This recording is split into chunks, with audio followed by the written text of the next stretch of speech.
안녕하세요. 저는 60대 여자입니다. 어느새 시간이 흘러 이렇게 나이만 먹었네요.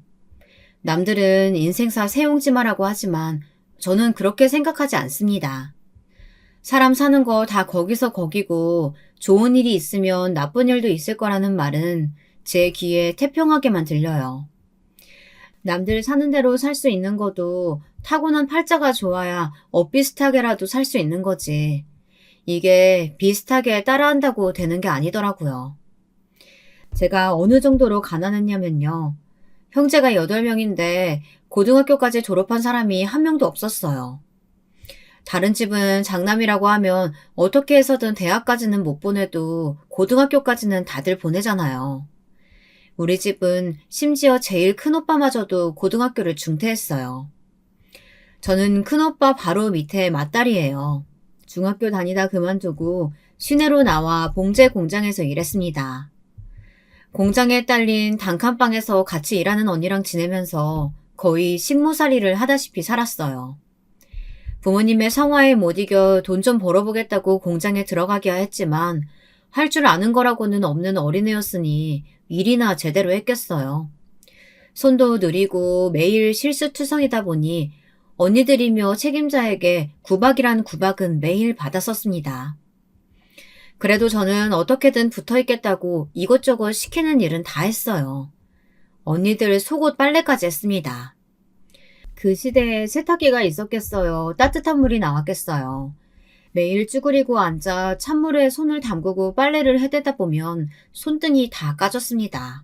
그렇게 힘들게 일하고 돈 벌어서 쉬는 날 하루 집에 가면 동생이 하나씩 늘어나 있더군요. 어린 나이인데도 부모님이 참 싫었습니다. 이렇게 가난하고 힘든데 왜 자꾸 애를 낳나 싶어서요. 집에서 배울 거라고는 없었습니다. 저를 낳아준 부모지만 어쩜 저렇게 무식하고 이기적일 수 있을까 싶었거든요. 차라리 어릴 때 집을 떠나 밖에서 생활한 게 다행인지도 몰라요. 저런 집구석에서 평생 썩었다가는 절대 제 인생에 볕들 날은 없을 것 같았거든요. 저는 비록 매일 공장에서 시단 노릇이나 하고 식모처럼 밥 차리고 빨래하는 게 전부인 인생이었지만 꿈은 있었습니다. 부모님처럼 살고 싶지 않았습니다. 저는 저만 바라보는 다정한 남편 만나 결혼해서 자식은 딱 하나만 낳을 거예요. 운전면허도 따서 애도 학교에 데려다주고 멋지게 드라이브도 다니는 그런 여자가 되고 싶었죠.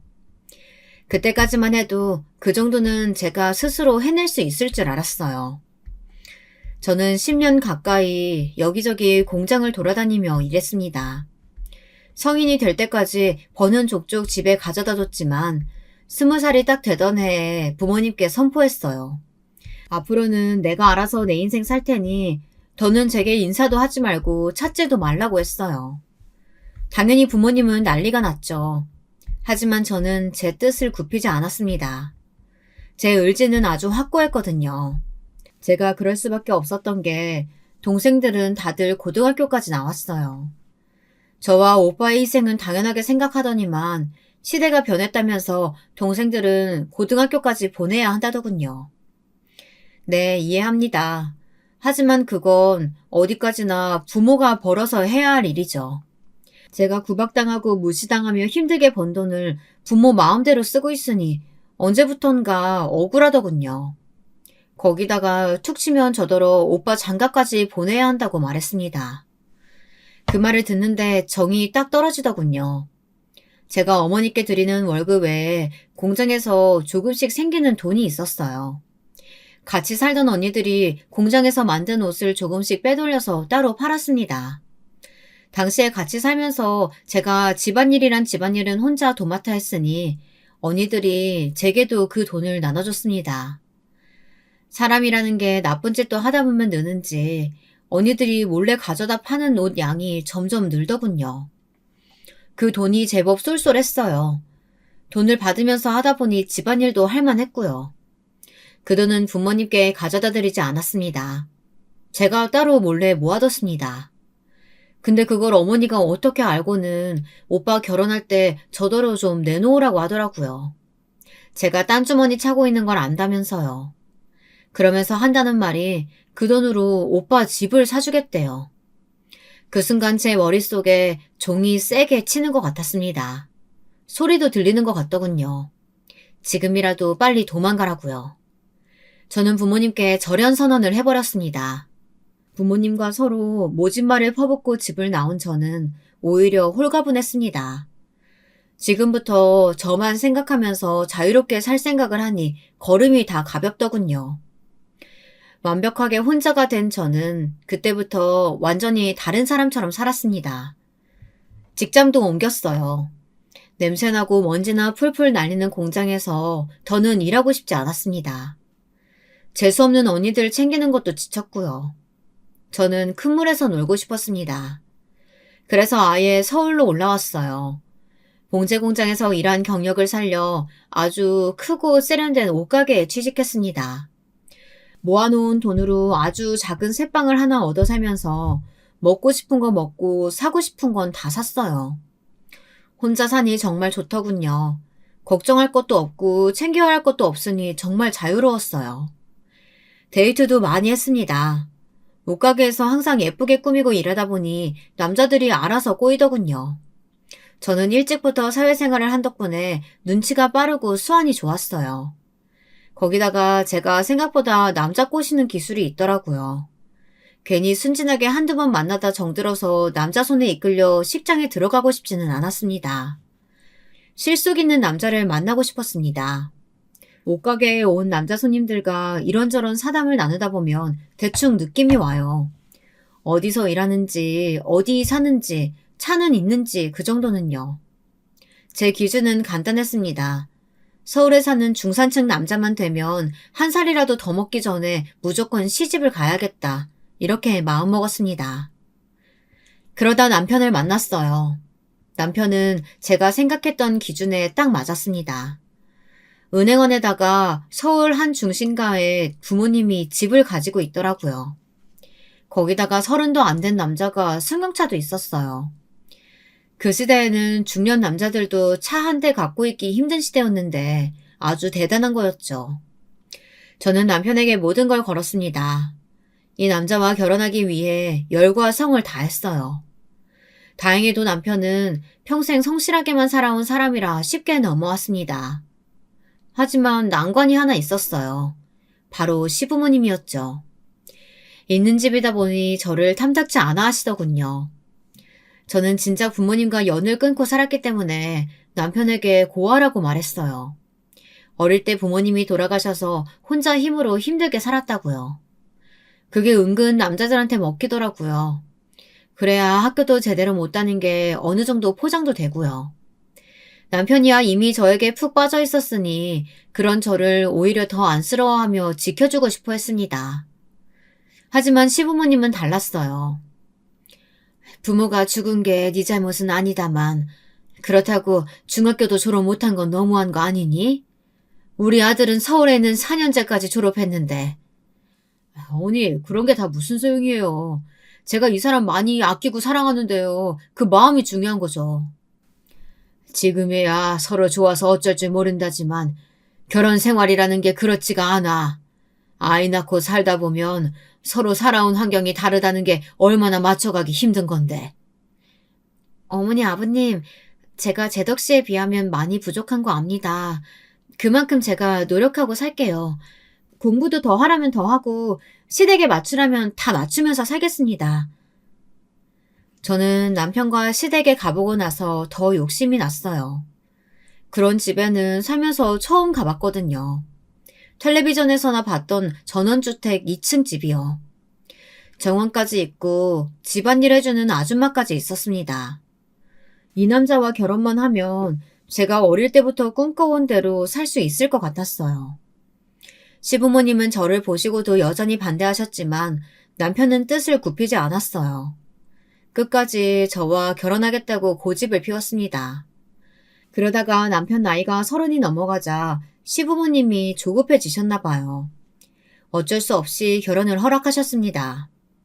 하나뿐인 아들을 노총각으로 늙게 할 수는 없으니까요. 그렇게 저와 남편은 결혼을 했습니다. 결혼하고 1년 정도는 시댁에 들어가 살았어요. 시부모님께서 그러길 바라셨습니다. 제가 워낙 배운 것도 없고 부족한 게 많아서 걱정이 되신대요. 이것저것 잘 배워서 당신들이 원하는 며느리상과 가까워지면 분가를 시켜주겠다고 하셨어요. 저는 잘하고 싶었습니다. 제 인생의 유일한 기회라고 생각했어요. 어떻게든 시부모님의 눈에 들어 이 집의 당당한 며느리로서 여유로운 생활을 하고 싶었습니다. 시작은 괜찮았어요. 제가 아무래도 가방끈이 짧은 게 시부모님은 신경 쓰였는지 검정고시 봐서 고등학교 과정이라도 마치길 바라셨습니다. 저도 좋았어요. 어릴 때부터 일만 해서 책이라고는 담쌓고 살았지만 저도 제가 항상 초졸이라는 게 창피했거든요. 저는 어느 때보다 열심히 공부했습니다. 검정고시뿐만 아니라 운전면허까지 땄어요. 그때까지만 해도 정말 행복했습니다. 남편은 제게 정말 헌신적이었어요. 제가 운전면허를 따자마자 제게 차까지 사줬습니다. 거기다가 바로 운전하기 위험하다면서 사람까지 붙여서 연수까지 몇 개월을 시켜줬어요. 저도 결혼 초기에는 경제적인 여유로움이라는 걸 처음 느껴봤기 때문에 이게 꿈인가 생시인가 싶었습니다.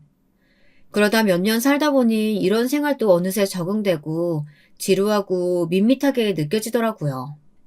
그러던 중 아들을 하나 낳았어요. 시부모님께서 하루라도 빨리 손주를 낳기 바랬지만 제가 좀 늦췄습니다. 아시잖아요. 저는 절대 저희 부모님처럼 살고 싶지 않다는 걸요. 아무리 집에 여유가 좀 있다고 해도 아이를 줄줄이 낳고 싶지 않았어요. 낳고 키우는 부모도 쉬운 일이 아니지만 제가 살아온 바에 의하면 형제가 많아봐야 좋은 건 하나도 없었거든요. 남편만 봐도 그래요. 형제 없이 혼자다 보니 시부모님께서는 아들을 위해 모든 걸 다 해주셨습니다. 저에게까지도요. 그래서 남편 몰래 피임을 했습니다. 산부인 가서 피임 시술을 받았다가 얼마 전에 제거했어요. 사실은 더 오래 하고 싶었어요. 하지만 시어머니가 자꾸 병원에 가보자고 하는 통에 어쩔 수가 없었습니다. 제거하자마자 곧바로 아이가 생기더군요. 저는 장하게도 아들을 낳았어요. 시부모님도 남편도 너무 좋아했습니다. 아들을 낳는 게 사실 많이 고민되고 걱정됐었는데 기뻐하는 가족들 얼굴을 보니 저도 너무 행복했어요. 자식을 키우는 건 또 다른 행복이더라고요. 정말 눈에 넣어도 아프지 않다는 게 사실이었어요. 매일같이 울고불고 잠을 자지 않아도 예쁜 건 말할 것도 없고 힘들게 만든 음식을 먹지 않아도 화가 나기는커녕 다른 거라도 먹이려고 애를 썼어요. 지금까지 살면서 저만 생각하며 살던 제가 자식이 생기니 달라지더군요. 누구보다 자식이 1등이었습니다. 저도 서서히 나이가 들고 자식이 생기니 많이 변하더군요. 제가 부족한 게 많다 보니 결혼하고 지금까지 저 나름대로 이것저것 참고 살았던 것들이 있었어요. 남편이 참 성실하고 착한 사람이기는 하지만 살다 보니 그런 면들이 답답한 구석이 많았습니다. 효자도 이런 효자가 없었죠. 제가 참고 넘어가야 할 부분이 많았습니다. 결혼 초 시댁에서 살다 분가를 하긴 했지만 시댁에서 5분 거리에 살았습니다. 제 팔자에 내 집이 어디인가 싶어서 처음엔 감지덕지 했었는데요. 남의 돈 받으며 편하게 산다는 게 쉬운 일만은 아니더라고요. 있는 집들이 다 이러는 건지는 모르겠지만 저희 시댁은 남편이 버는 월급을 제가 관리하도록 두지 않았습니다. 남편이 은행에 다니다 보니 남편이 월급 전부를 알아서 관리하고 제게는 시어머니가 생활비를 따로 주셨습니다. 생활비가 부족하지는 않았지만 참견이 심했어요. 매달 1일이면 시어머니가 집에 찾아와 봉투에 돈을 넣어주셨습니다. 그리고 전달에 사용한 생활비 내역과 남은 돈을 확인했어요. 처음엔 저도 당연하게 여겼죠. 그런데 이게 시간이 지날수록 힘들었습니다. 생활비로 쓰는 내역마다 일일이 잔소리를 듣다 보니 제가 스스로 결정할 수 있는 일이라고는 없었습니다. 아이가 없을 때야 장보고 쇼핑한 내역까지 한두 마디 듣는 것뿐이었지만 아이가 생기니 시어머니의 간섭이 훨씬 더 심해지더라고요. 제가 낳은 제 아들인데 먹는 거, 입는 거, 심지어 아들이 하고 싶어서 하게 해주거나 사고 싶다고 해서 사준 것까지 뭐라고 하시더라고요. 시댁에서는 저와 상의도 안 하시고 제 아들에 대한 계획이 있었어요. 남편이 어릴 때는 성실하게 공무원이나 은행원이 좋을 것 같다고 그쪽으로 보냈지만 지금은 시대가 달라졌다면서 제 아들을 무조건 의사나 법조계 같은 전문 직종으로 키워야 한다고 야단이셨죠. 태권도 학원? 한창 공부해야 할 시기에 태권도가 웬 말이야. 당장 그만두고 수학학원이나 하나 더 등록해라. 지난번에 보니까 애가 영 너를 닮았는지 수학 문제 푸는 게 더디더라고. 타고난 게 부족하면 돈을 써서라도 하게 해야지. 아직 국민학생인데 운동도 하면서 뛰어놀아야 체력이 잡혀서 나중에 공부를 하더라도 하지 않을까요? 저도 처음엔 시어머니 눈치를 많이 봤어요. 제가 무슨 말만 하면 무식하네, 배운 게 없네, 이렇게 소리부터 지르시니 주눅이 들었었죠. 얘가 이렇게 뭘 몰라요. 너는 이 동네 다른 엄마들은 안 보이니? 요즘은 국민학교 때부터 중학교 공부는 다 맞춰놔야 돼. 하긴 부모 없이 컸으니 네가 뭘 알겠니? 어머니야말로 예전 어머니 아들 키울 때만 생각하시는 거 아니에요? 요즘처럼 할 것도 많고 배울 것도 많은 시대에 이것저것 하고 싶은 거 다 해보고 진로 결정해도 안 늦어요. 하지만 계속 바보처럼 참고만 있을 수는 없었어요. 제 아들인데 제가 알아서 하는 게 맞는다고 생각했습니다. 애가 다니고 싶다고 해서 학원 좀 보내려고 하면 공부를 해야지 태권도 학원을 왜 보내냐고 난리. 아들이 피아노 배우고 싶다고 해서 피아노 학원 좀 보내려고 하면 남자가 무슨 피아노 학원을 다니냐고 난리. 사사건건 뭐라고 하셨어요. 지금까지 항상 제가 번 돈으로 살다가 일일이 잔소리를 듣자니 여간 힘든 게 아니더라고요. 그냥 좀 뭐라고 하는 수준이면 저도 듣는 둥 마는 둥 하고 제 마음대로 했을 거예요. 그런데 시어머니는 남편에게까지 이야기해 마음에 안 드는 건 아예 못하게 했어요. 이러다 보니 시간이 지날수록 저와 남편과의 사이도 틀어질 수밖에 없었습니다. 우리 어머니 나 낳기 전까지 애들 가르치셨잖아. 애들 교육은 당신보다 어머니가 잘하니까 어머니 의견대로 해. 남편은 다른 건 다 제 마음대로 할 수 있게 해줬지만 부모님과 부딪히는 부분에 있어서는 항상 부모님 편을 들었습니다. 저희 시대에 결혼한 유부녀가 제일 힘든 게 뭡니까? 바로 고부 갈등이에요. 시부모님과 부딪히는 일에 대해서 항상 시부모님 편만 드는 남편이 저는 원망스럽기만 했습니다. 어머니가 학교 계셨던 게 언젠데 그때랑 지금은 완전 달라. 그리고 내 아들 내가 좀 알아서 할 수도 있지. 사사건건 저렇게 간섭하시면 어쩌자는 거야? 이러쿵 저러쿵 해도 우리가 부모님 도움 많이 받고 있잖아. 당신이 자꾸 어머니 말 안 들으면 아버지도 더는 우리 안 도와주시겠대. 남편도 처음에 제 말을 좀 들어주는 신용이라도 하더니만 시간이 지나자 본인도 가운데서 지쳤는지 결국은 저더러 시부모님 말을 들으라고 하더군요. 하지만 아들은 또 달랐어요. 아들에게 할머니, 할아버지가 운동이나 취미생활보다는 공부를 더 하기를 바라신다고 말했지만 애가 그런 말을 알아듣나요? 그냥 자기가 하고 싶어하는 걸 제게 해주지 않는다고만 생각했죠. 시부모님의 잔소리도 아들의 원망도 모두 다 제 차지였어요. 할머니, 할아버지가 하지 말라고 해도 엄마가 그냥 해주면 되잖아. 나도 검은띠 따고 싶다고. 나도 다른 애들처럼 멋지게 피아노 치고 싶다니까? 아들은 제 마음도 모르고 졸라댔습니다. 저도 속상했어요. 아들 하나 있는 거 하고 싶은 거는 다 하게 해주고 싶었으니까요. 저는 결국 시댁 몰래 일을 시작했습니다. 시댁에서 받는 생활비가 아무리 넉넉하면 뭐래요. 제 마음대로 쓸 수도 없는데요. 돈이 많이 필요한 것도 아니었어요. 아들이 다니고 싶어하는 학원, 그 학원 보낼 돈만 되면 됐습니다. 그래서 옷가게에서 점심시간에만 잠깐 일을 했어요. 옷가게 사장이 평소 잘 알고 지내던 언니라서 제 사정을 듣고는 일하게 해줬거든요. 예전에는 당연히 제가 일하는 걸 싫어하는 줄만 알았어요.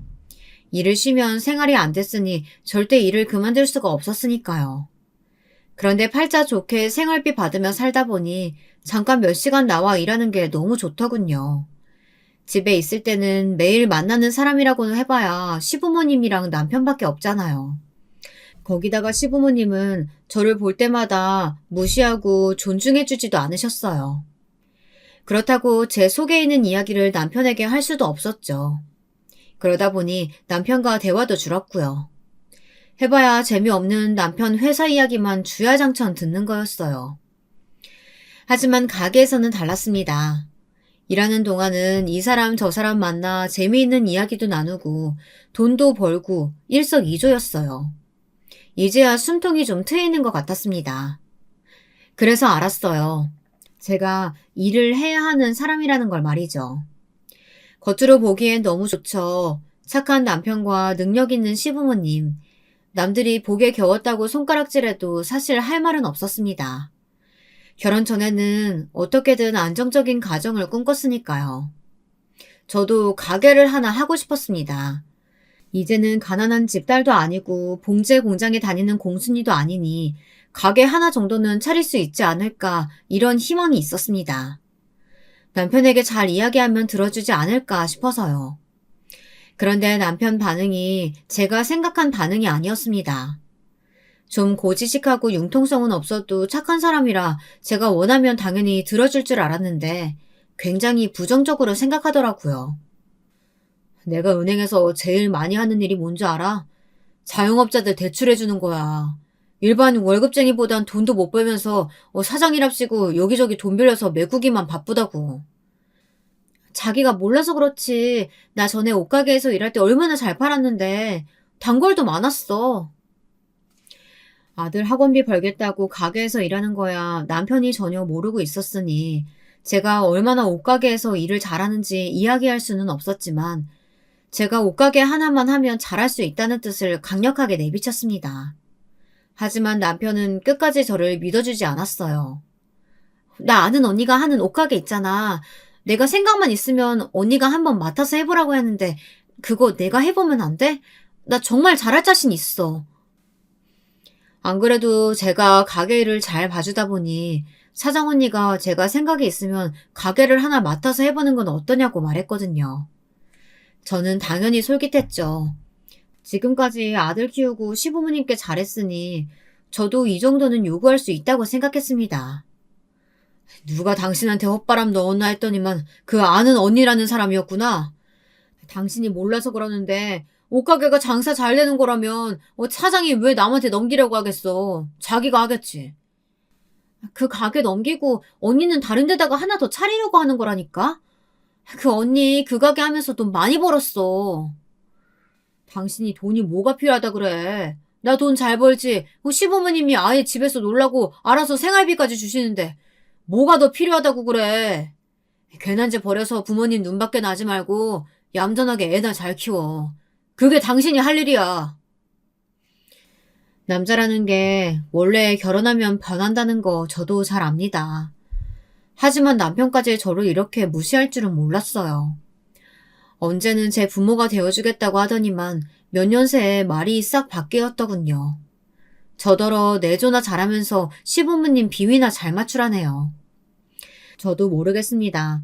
언제나 이렇게 안정적인 가정을 갖기를 바랬으면서 저도 왜 여기서 만족이 되지 않는 건지 정말 모르겠어요. 남편 말대로 돈 잘 버는 남편도 있고 능력 있는 시부모님도 있는데 왜 이렇게 답답하고 숨통이 조이는지 모르겠더군요. 저는 정말 대출이라도 받아서 옷가게를 해야 하나 진지하게 고민했습니다. 정말 놓치고 싶지 않았거든요. 그러던 중 사건이 하나 터졌어요.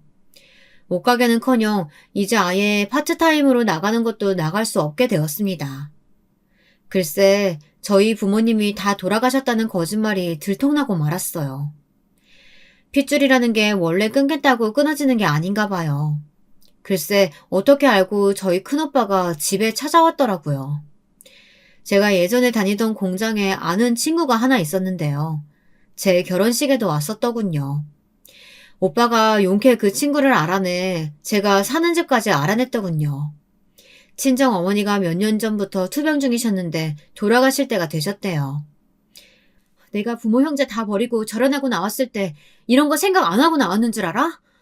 내 남편이랑 시부모님 다 내가 고아한 줄 아는데 갑자기 이렇게 찾아오면 어떡해? 나도 너 괘씸해서 절대 찾아올 생각 없었어. 근데 자식이라고 어머니가 돌아가시기 전에 네 얼굴 딱 한번 보고 싶다는데 그러면 어떡하냐? 아니, 이 남자는 누구냐? 유부녀가 어디 대낮에 집에 남자를 끌어들여? 가는 날이 장날이라고 하필이면 그날이 1일이었어요. 시어머니께서 제게 생활비를 주러 오시는 날이요. 갑자기 오빠가 나타나는 바람에 저는 정신없어 문을 제대로 안 잠갔나 봐요. 열린 문으로 시어머니가 그냥 들어오셨다가 저희 오빠를 보신 거죠.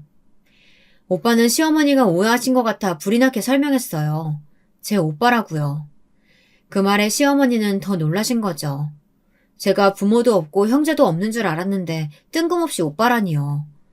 시어머니는 믿지 않으셨어요. 분명 제가 외간 남자를 끌어들여 놓고는 말도 안 되는 핑계를 대고 있다고 생각하셨죠.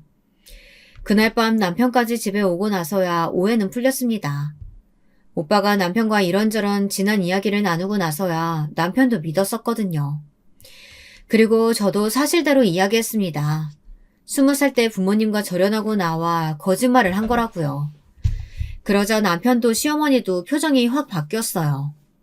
내가 진작 알아봤다니까. 얘가 어른 말에 또박또박 말댔구나 하고 항상 제멋대로 굴고 부모 없이 자라서 그런가 보다 했더니만 부모랑 등까지 지고 살 정도면 독하지 독한 거였어. 제 사정 들으시고도 어떻게 그렇게 말씀을 하세요? 어머니야말로 제가 줄줄이 동생에 가난한 부모 딸려있다고 했으면 결혼 허락하셨겠어요? 그나마 아무것도 없는 고아라고 하니 뒤늦게라도 받아주신 거잖아요. 당신, 우리 어머니한테 어떻게 그런 말을 해? 난 당신이 이런 사람일 줄은 몰랐어. 이렇게 자기밖에 모르는 이기적인 여자일 줄은 몰랐다고. 남편은 제게 실망했답니다. 아무리 부모가 가난하고 못 배웠다고 해도 어떻게 부모 형제를 버릴 수가 있냐고요. 그런 사람과 가정을 만들었다는 게 후회가 된다네요. 후회되긴 저도 마찬가지였습니다. 제가 뭘 그렇게 잘못한 건지 사실 모르겠어요. 남편도 결혼 전 제게 한 이야기를 하나도 지키지 않고 있으면서 제가 어차피 만나지도 않는 부모가 좀 없다고 한 게 뭐가 대수인가 싶었습니다. 그때부터였습니다. 저희 부부 사이에 금이 가기 시작한 건 말이죠. 남편은 은행에서 승진했습니다. 은행 본사로 가게 되면서 눈코 뜰 새 없이 바빠졌어요. 야근에 회식에 집에 있을 시간이 거의 없었습니다. 저는 어떻게든 관계를 회복해보려고 노력했지만 남편은 저를 아예 거들떠보지도 않았어요. 남편은 저를 아예 아내로 대하지도 않으면서 시부모님께 잘하기를 강요했어요. 남편이 그럴수록 저는 빗나갔어요. 아예 제멋대로 살았습니다. 저는 옷가게에서 일할 때 만난 사람들과 매일같이 어울려 다녔어요. 모임도 만들고 술도 먹고 신나게 놀았죠. 그제야 스트레스가 좀 풀리더군요. 그런데 제가 그만 술에 취해 씻을 수 없는 실수를 하고야 말았습니다. 제가 술이 좀 취하면 앞뒤 분간을 잘 못하더라고요. 취하면 취할수록 술을 더 먹었어요. 아들 학원 끝날 시간에 맞춰 데리러 가야 했는데 모임 사람들과 대낮부터 술을 마시고 놀다가 그만 아들을 데리러 가는 시간을 놓치고 말았습니다. 거기다가 모임에서 만난 남자와 함께 노래방에 갔다가 나와서 모텔까지 가고 말았어요. 저도 지금 생각하면 제가 왜 그랬는지 모르겠어요. 그 순간에는 그러고 싶었습니다. 남편이고 아들이고 다 지겨워서 내팽개치고 싶었거든요. 그날 난리가 났습니다. 당시에 핸드폰도 없을 때였어요. 아들은 학원 끝나고 나왔는데 제가 없으니 계속 기다리다가 학원에 부탁해 남편 회사로 연락을 한 거죠. 남편은 회의를 하다 말고 아들을 데리고 집에 왔습니다. 새벽까지 제가 들어오지 않자 경찰에까지 신고했더라고요. 제가 무슨 사고라도 당한 줄 알고요. 그러다가 저와 모임하는 사람들에게까지 모두 다 연락이 갔고 그날 저와 그 남자가 함께 사라졌다는 사실이 밝혀지고 말았습니다. 저는 아무 일도 없다는 듯 딱 잡아댔지만 남편은 믿지 않았어요. 저희 부부 사이의 신뢰는 결국 깨지고 말았습니다. 제가 다 망쳤습니다. 그날 이후 저와 남편 사이는 걷잡을 수 없이 나빠졌어요. 남편은 계속 이혼을 요구했고 저는 해줄 수 없었습니다. 바람까지 피워놓고 뻔뻔하게 이혼도 안 하겠다고? 왜? 그 남자가 당신 물주는 못 해주겠대? 그런 거 아니야. 정말 술에 취해서 딱 한 번 실수한 거야, 여보. 나 제발 용서해줘. 당신은 항상 그런 식이야. 어떻게 표정 하나 안 변하고 거짓말을 그렇게 잘해? 정말 소름 끼쳐서 하루도 같이 살고 싶지 않다. 제가 이혼도 안 해주고 집에서 나가지도 않자 결국 남편이 아들을 데리고 시댁으로 가버렸습니다. 저 같은 여자에게 아들도 맡길 수 없다고 하더라고요. 저는 어떻게든 관계를 회복해보려고 노력했지만 남편에게 통하질 않았어요. 저는 하다하다 시부모님에게도 사정했습니다. 어머님, 아버님, 제가 죽을 죄를 지었어요. 정말 죄송합니다. 하지만 우리 아들 엄마는 저잖아요. 제 아들 봐서라도 한 번만 용서해주세요. 네? 배 아파 나왔다고 다 어미가 아니야. 너 같은 어미는 차라리 없는 게 나아. 하루라도 빨리 둘이 이혼하고 그 집에서 나가라. 꼴도 보기 싫으니까. 저는 별의별 소리를 듣고도 그 집에서 버텼습니다. 매일 집으로 이혼 소장이 날라왔지만 다 찢어버렸어요.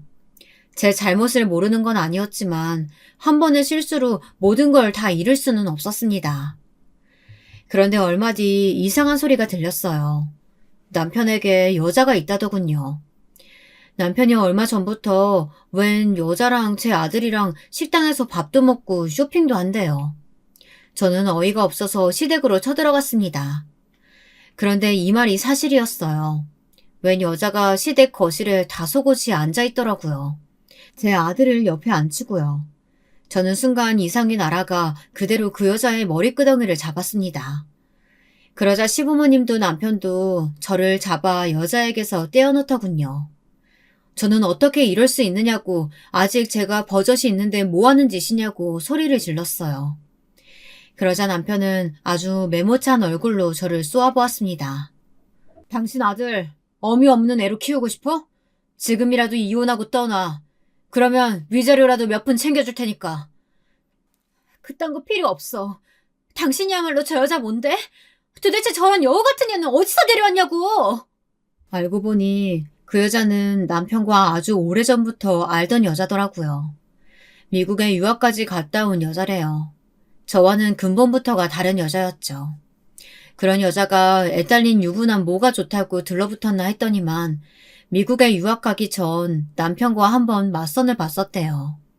시부모님도 아주 마음에 들어하고 여자 쪽도 좋아했는데 남편이 거절해서 이어지지 않은 사이랍니다. 마침 얼마 전 여자가 이혼하고 미국에서 돌아왔는데 남편이 있는 은행까지 찾아왔대요. 다시 만나고 싶다고요. 어디서 포장하고 앉았어. 그래봐야 당신 유부남이고 저녀는 상간녀야. 어디서 마누라가 두는 시퍼렇게 뜨고 있는데 내 아들 앞에 저런 년을 들이대. 아이고 저거 무식한 거 봐라. 내가 어쩌다 저런 거머리 같은 년을 며느리로 얻어서는. 네, 어머니 저 거머리 맞아요. 나는 절대 이혼 못 해주니까 그렇게 계속 불륜 저지르든지 말든지 당신 알아서 해. 저는 절대 이혼해줄 생각이 없었습니다.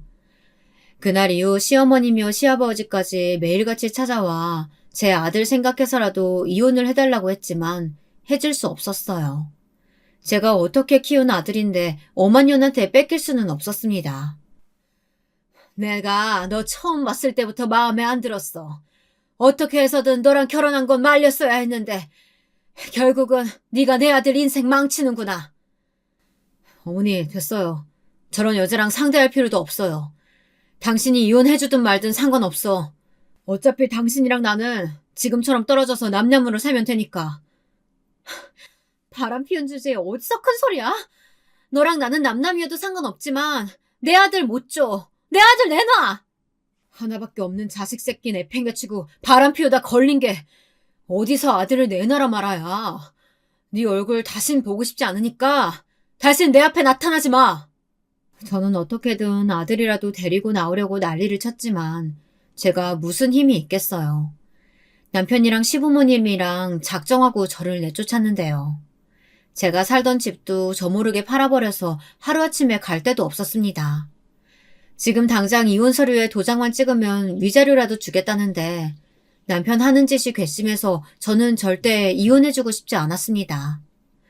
제가 이혼 서류에 도장을 찍는 순간 그 불려시 같은 년이 남편이랑 곧바로 살림을 차릴 텐데 그 꼴만은 절대 보고 싶지 않았거든요. 제 노력에도 불구하고 얼마 뒤 남편이 바로 그 상간녀랑 아예 합쳤다네요. 제가 어떻게 알았냐고요? 남편에게 연락이 왔습니다. 낳기만 하면 엄만 줄 알아? 아들 버려두고 연락도 한 번 안 하면서 이혼까지 안 해주면 어쩌자는 거야? 진주씨가 우리 아들 안쓰러워서 안 되겠다고 자기가 친아들처럼 잘 키워주겠대. 그러니까 지금 당장 이혼해. 웃기고 있네. 그 여자가 당신이나 내 아들 사랑해서 그러는 것 같아? 그게 다 당신네 집 돈 보고 그러는 거야. 네가 그런 년이니까 세상 다른 여자들도 다 너랑 똑같은 줄 알아? 우리 진주씨는 너랑 달라.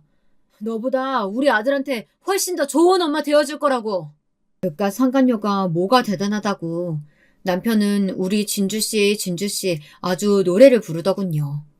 저는 금방 제 아들 찾으러 갈 테니 기다리라며 남편에게 자신있게 퍼부었지만 사실 걱정이 이만저만이 아니었습니다. 저야 돌아갈 친정도 없으니 처음부터 혼자 다시 시작해야 했어요. 부모님과 인연 끊고 집을 나왔을 때와 사정이 같았습니다. 제 수중에 얼마 되지 않는 돈으로 구할 수 있는 집은 없었습니다. 저는 고시원에 들어가 살면서 옷가게에서 일했어요. 겨우 저 하나 누워 지낼 수 있는 방 안에서 매일 밤 눈물을 흘리며 아들을 생각했습니다. 얼른 돈을 모아 아들을 데려와야겠다는 생각밖에 없었습니다. 저는 집을 나와 정말 하루도 쉬지 않고 열심히 일만 했어요. 그렇게 몇 년 고생하니 돈이 좀 모이더군요. 작은 지하 월세방 하나 구하고 남은 돈으로는 작은 옷가게를 하나 냈습니다. 옷가게는 곧잘 장사가 됐습니다. 수중에 돈이 생길 때마다 저는 아들에게 옷이며 신발이며 이것저것 사서 집에 보냈어요. 그런데 인생이라는 게 제 마음대로 되는 게 아니더군요. 제가 어떻게든 홀로 서보겠다고 아등바등 하던 사이 아들은 너무 많이 커버렸어요. 고등학교에 들어간 아들이 너무 보고 싶어 아들 학교 앞에 찾아간 적이 있었는데요. 가끔 전화통화야 했지만 얼굴 본 지가 너무 오래돼서요. 야자한다길래 끝나는 시간에 맞춰 학교 앞에 서 있었습니다. 저는 학교에서 나오는 아들을 보자마자 반가워서 달려갔는데 아들이 저를 보고는 당황하더라고요. 아들 친구들도 제가 누군지 궁금해하는 눈치였죠. 이모가 학교 앞에 웬일이야? 저는 그 말을 듣는 순간 정신을 번쩍 차렸습니다. 서운하지만 어쩌겠어요. 아들 친구들이야 그 상간년 연을 친엄마로 알고 있을 테니 제가 엄마라고 하면 말도 안 되는 일이었죠. 졸지에 엄마가 둘이 되는 거니까요. 저는 애써 밝은 얼굴로 이모가 지나가는 길에 데려다 주려고 들렸다고 말했습니다. 아들은 제 말에 내심 안심하는 것 같더군요. 그날 아들을 집 앞까지 데려다 주는데 아들은 제게 미안해서인지 한마디도 안 하더라고요. 제가 먼저 말을 꺼냈습니다. 아빠 여자친구가 잘 해주냐고요. 제 말에 아들 얼굴이 차갑게 굳었습니다. 그러더니 하는 말이 제 가슴에 콕 박혔어요. 아빠 여자친구가 아니고 이제는 새엄마야. 새엄마 정말 좋은 사람이야. 나한테도 진짜 아들처럼 잘해줘. 아빠나 할머니, 할아버지한테도 잘하고. 저는 순간 눈물을 왈칵 쏟을 정도로 가슴이 아렸지만 차마 아들 앞에서 그런 모습을 보일 수는 없어 꾹 참았습니다. 그리고 애써 웃으며 다행이라고 새엄마 말씀 잘 들으라고 하고 돌아섰습니다. 저는 그날 이후 더는 아들을 찾아가지 않았어요. 보고 싶어서 학교 앞에 찾아가긴 했지만 먼 발치에서 몰래 보고 오곤 했습니다. 남편과 이혼해줬어요. 자식 얼굴 보고 나니 제가 고집 피워봐야 소용없다는 걸 알았거든요. 어차피 이미 아들은 그 여자를 새엄마라고 부르는데 제가 이혼을 안 해줘봐야 뭐하겠어요. 저는 이혼을 해주면서 남편에게 조건을 한 가지 걸었습니다. 아들이 제가 보고 싶다고 하면 아무 때고 만날 거고 전화도 제가 하고 싶으면 수시로 하겠다고요. 아들도 이미 다 컸으니 남편도 그러라고 하더군요. 그렇게 시간이 흘렀습니다. 저는 자유로운 이혼녀의 삶을 살았어요. 옷가게를 계속 운영하면서 남자도 많이 만나고 연애도 하고 즐겁게 살았습니다. 아들과는 자주 보지는 못했지만 간간히 연락하며 지냈어요. 제 아들이 의사가 됐더라고요. 시어머니가 그렇게 전문직 노래를 부르시더니 결국은 의사를 만드셨더라고요. 의대부터 인턴 레지던트 생활하는 동안 워낙 바쁘다 보니 거의 보질 못했습니다. 제가 해줄 수 있는 거라고는 1년에 한 번 한약을 지어 보내거나 용돈을 조금씩 보내주는 것 말고는 없었습니다. 그러다 당시 제가 만나던 남자친구가 일하다 다쳐 무릎 수술을 받게 됐는데요. 저는 그래도 명색이 아들이 의사이니 연락을 했습니다. 제 친구가 다쳐 수술하는데 아들이 다니는 병원에서 할 수 있나 해서요. 엄마, 우리가 아무리 어릴 때 헤어져 살았다고 해도 그렇지. 엄마 남자친구 수술까지 부탁하는 건 너무하는 거 아니야? 남자친구가 아니고 그냥 아는 친구라니까. 그리고 아들, 너희 아빠가 재혼해서 새엄마랑 사는 건 괜찮고 엄마가 남자친구 사귀는 건 싫어? 새엄마는 다르지. 친자식도 쉽게 버리는 세상에 자기가 낳은 자식도 아닌 날 친자식처럼 키웠잖아. 아들의 말에는 뼈가 있었습니다. 아들은 크면 클수록 제가 자신을 버렸다고 생각하는 것 같았어요. 그 사실을 절실히 느낀 일이 있었습니다. 아들이 결혼 날짜를 잡았어요. 저만 나이 드는 줄 알았는데 우리 아들이 어른이 됐더군요. 결혼할 여자는 같은 의대를 나오고 오랫동안 함께 근무한 동료 의사라고 하더라고요. 저는 아들이 정말 자랑스러웠어요. 제가 엄마라고 해준 건 없었지만 그래도 하나뿐인 아들이 장가간다는데 뭐라도 해주고 싶었습니다. 예물이라도 해주고 싶어 아들에게 말했더니 아들은 단칼에 거절하더군요. 저는 예전에 아들 학교 앞에 찾아갔을 때가 생각났어요. 그래서 아들에게 물었습니다. 혹시 며느리 될 아이가 저의 존재에 대해 모르냐고요. 그러자 아들이 그건 아니랍니다. 친엄마가 계시고 지금 어머니는 새어머니라고 이야기했대요. 저는 그것만으로도 아들에게 고마웠습니다. 더 고마웠던 건 아들이 며느리 될 아이를 데리고 한번 인사를 온다고 하더라고요. 저는 생각도 못했어요. 그런데 아들이 그렇게 말해주니 정말 뛸 듯이 기뻤습니다. 사람 심리가 참 이상해요. 처음엔 아들에게 결혼 선물만 해줄 수 있어도 좋겠다 싶었는데 막상 아들과 며느리 될 아이를 보니 욕심이 나더군요. 제가 낳은 제 아들인데 사람들 앞에 나설 수 없다는 게 너무 억울했습니다. 아들에게 결혼식 날 가고 싶다고 당당하게 이야기하고 싶었지만 그건 망설여졌습니다. 저는 몇 날 며칠 잠을 못 잤어요. 아들 결혼식에 너무 가고 싶어서요. 그 생각이 너무 강했나 봐요. 제가 그러면 안 됐는데 괜한 욕심에 실수를 저질렀습니다. 어느 날이었어요. 친구들하고 진하게 술을 마셨습니다. 친구들은 제 사정을 다들 알다 보니 제 아들이 결혼한다니까 축하도 해주면서 동시에 위로도 해줬습니다. 하나뿐인 아들 결혼식에도 못 가는 어미라니 얼마나 불쌍합니까? 술을 적당히 마셨어야 했어요.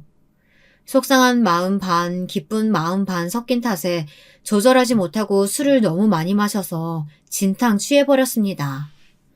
저는 절대 가지 말았어야 할 곳에 가고야 말았어요. 술집을 나와 그대로 제가 예전에 살던 집 그 집을 찾아갔어요. 그리고 행패를 부렸습니다. 내가 아무리 생각해도 속이 상해서 이대로 참을 수가 없어. 내가 아무리 생각해도 속이 상해서 이대로 참을 수가 없어. 내가 내 배 아파서 낳은 내 자식인데 왜 내가 혼자서게 못 앉아? 당신 젊어서도 그렇게 정신 못 차리고 살더니만 결국 노망 난 거야? 왜 이래?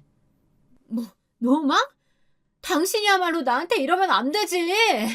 내가 바람 피운 건 잘못했지만 뭐 나만 잘못했어? 당신도 저 여자랑 나 몰래 바람 피운 거잖아. 아버지, 어머니 말 무슨 소리예요?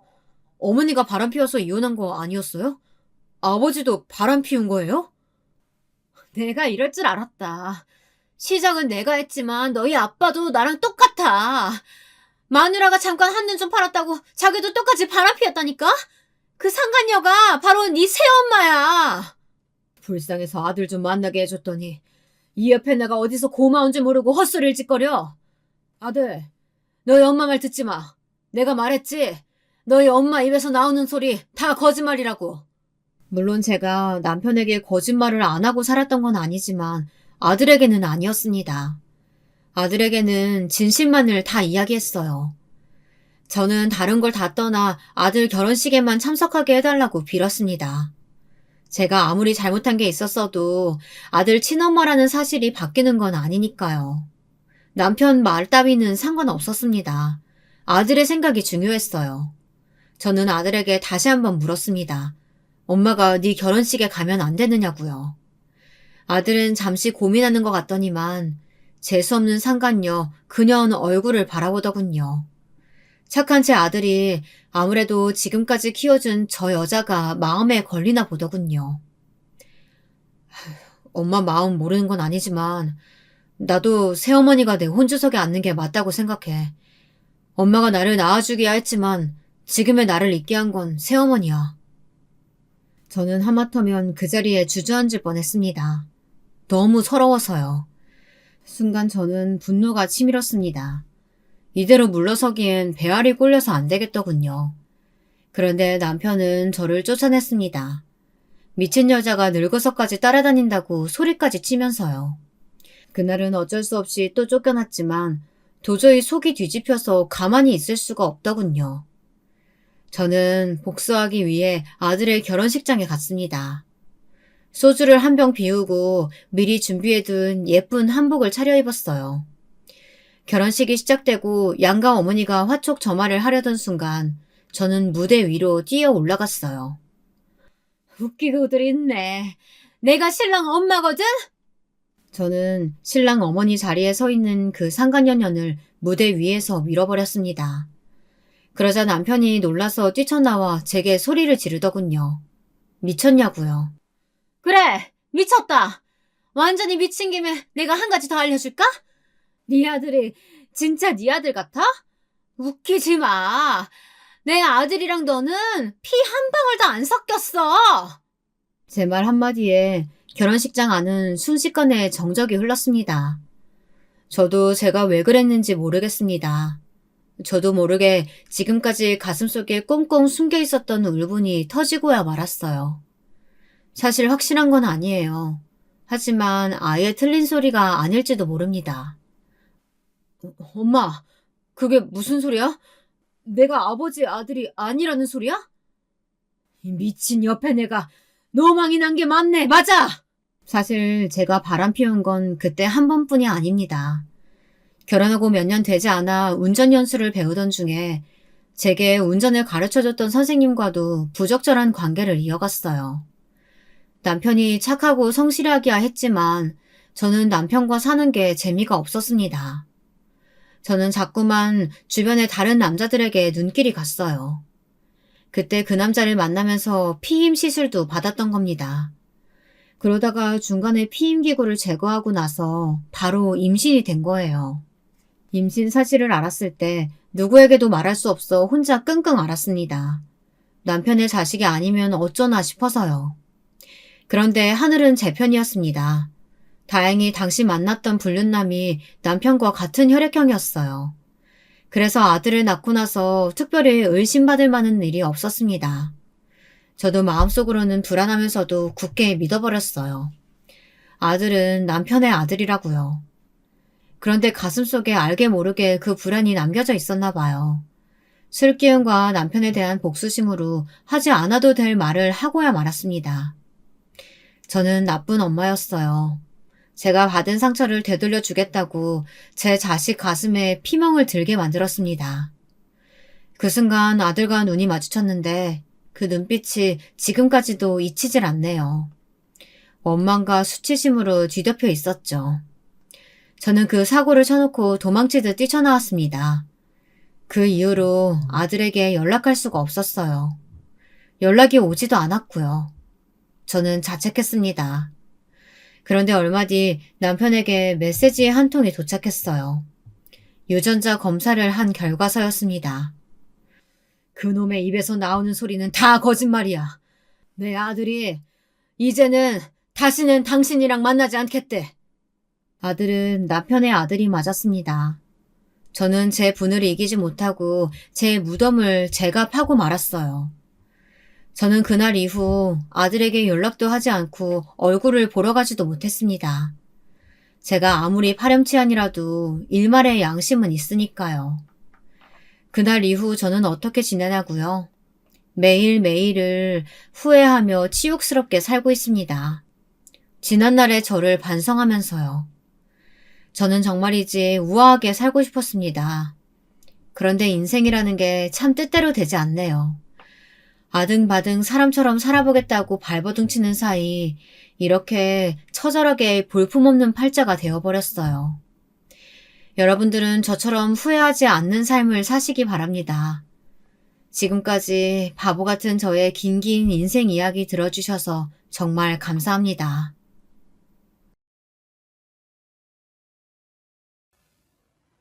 안녕하세요.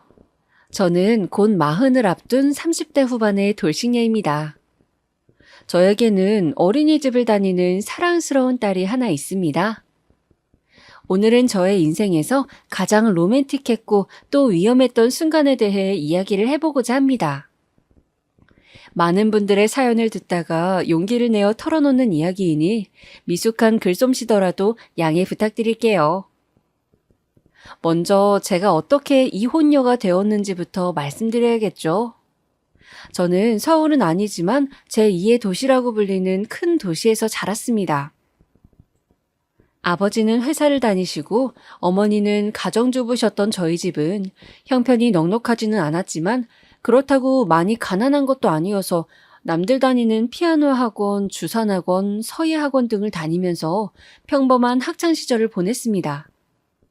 저는 무사히 중고등학교를 졸업해 제 고향에 있는 대학 경영학과를 졸업했습니다. 그리고 대기업은 아니지만 나름 탄탄한 중견기업에 취직을 했어요. 처음 시작하는 회사 생활에 떨리기도 하고 걱정도 됐지만 막상 출근을 하자 다들 친절하게 잘 챙겨주시고 또 의외로 제가 주량이 세서 회식 자리도 즐겁게 잘 넘기며 지내게 되었습니다. 대학을 다니면서 편의점이며 빵집 아르바이트 등을 해보긴 했지만 따박따박 월급이 나오는 직장 생활은 처음이라 저축 계획도 세우고 용돈으로 치마 정장이나 바지 정장 등을 쇼핑하면서 나름 신이 났던 기억이 납니다. 회사에서 저는 회계부에 있었는데 가끔 마케팅부와 합동 회식을 하고 나면서 마케팅부 신입사원과 친해지게 되었습니다. 저보다 2살이 어렸던 그 남자 직원은 저에게 취미가 뭐냐고 해서 영화 보는 걸 좋아한다고 하자 그럼 같이 영화관을 가자고 하더군요. 그렇게 저는 그 마케팅부의 연하남과 연애를 시작하게 되었습니다. 그 사람이 바로 제 전 남편이었어요. 저는 그 사람과 6개월 정도 데이트를 하다가 하루는 맛있는 보쌈집이 있다고 해서 굴보쌈을 먹으러 갔습니다. 그 사람이 소주를 시켜서 저도 못 먹는 술이지만 그날따라 한 잔 마시고 싶어서 같이 마시다 보니 머리가 깨질 듯이 아프더군요. 제가 머리가 아파서 몸을 못 가누자 그는 걱정을 하면서 잠시 쉬고 가자고 하더군요. 그렇게 저희는 근처 모텔에 들어가게 되었습니다. 저는 순진하게도 잠시 쉬어간다는 말에 숨은 의미가 있을 수도 있다는 것을 미처 생각하지 못하고 그렇게 그와 하룻밤을 보내게 되었습니다. 지금 생각하면 바보였나 싶을 정도로 그때는 순진했던 것 같아요.